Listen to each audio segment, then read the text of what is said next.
वो आपके सीबीएसई के बुक में जो एक डायग्राम दिया हुआ है, कृपया ध्यान दें। ये डायग्राम आपके सीबीएसई क्लास 12 की बुक में इस प्रकार के 2 डायग्राम दिए हुए हैं और इनको मार्क किया है A diagram and B. These are the 2 diagrams. और ये क्या रिप्रेजेंट करते हैं? This represents positive deviation and negative deviation. अब पॉजिटिव डेविएशन क्या होता है और नेगेटिव डेविएशन क्या होता है with respect to Raoult's law, इसके बारे में हम पहले ही पढ़ चुके हैं। तो लेकिन इसको ग्राफिकली या इस डायग्राम के द्वारा हम किस प्रकार बता सकते हैं, ये अब हम अध्ययन करेंगे।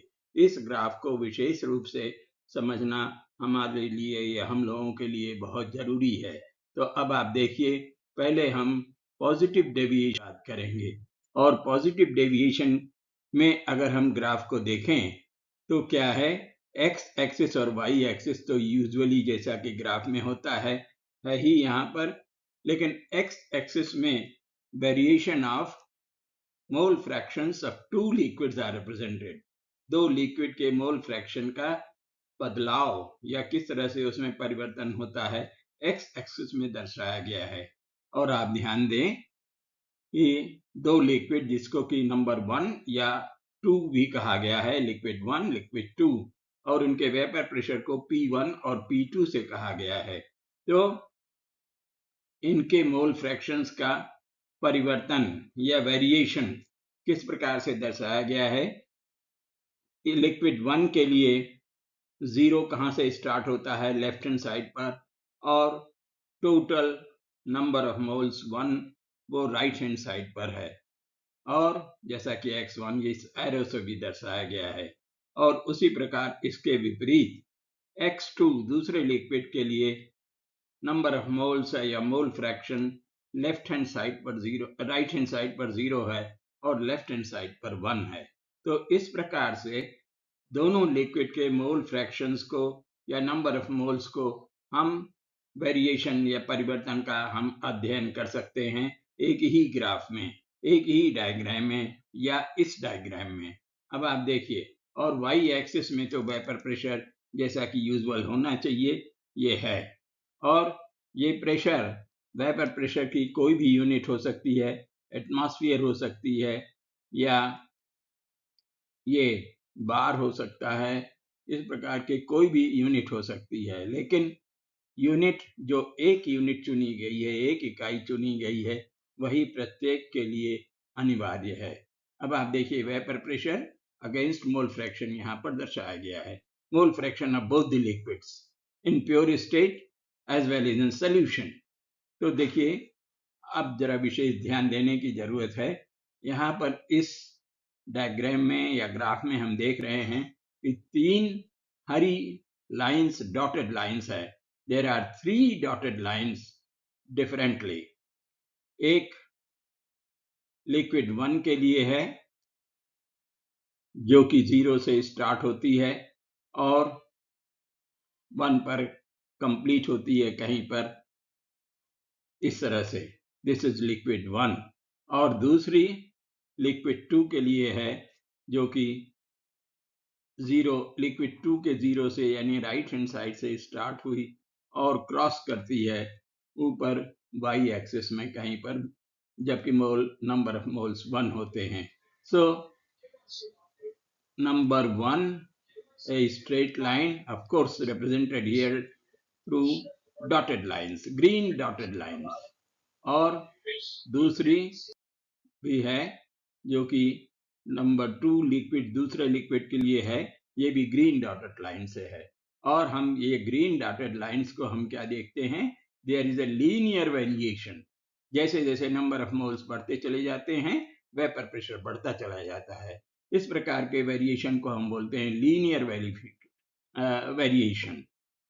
लिक्विड 1 के लिए भी यही है, लिक्विड 2 के लिए भी यही है। और जब लिक्विड 1 और 2 मिला देते हैं तो जो सॉल्यूशन बनता है, जिसको हम कहेंगे कि ये लिक्विड 3 है, तो इसका भी लीनियर वेरिएशन है। This also represented linear variation.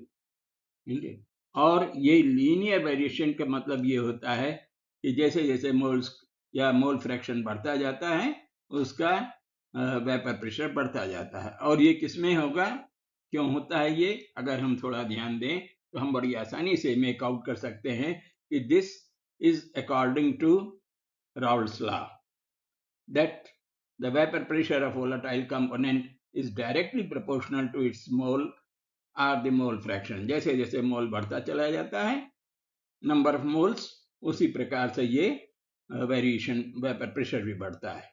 So that's there. तो मतलब ये हरी रेखाएं जो हैं, dotted lines, they represent ideal situation या ideal condition of liquid 1, 2 and the solution 3।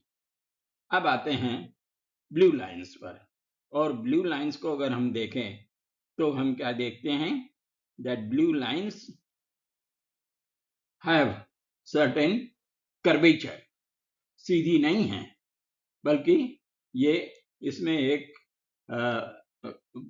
Curvature है, और ये कर्वेचर जो है किस प्रकार से है, हरी रेखा के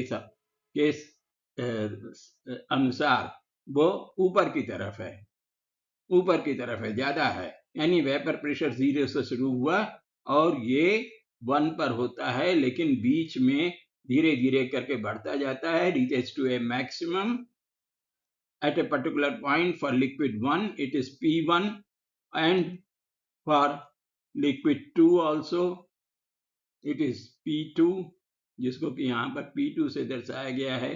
ये भी देखिए कर्वेचर तो है लेकिन बढ़ा हुआ है।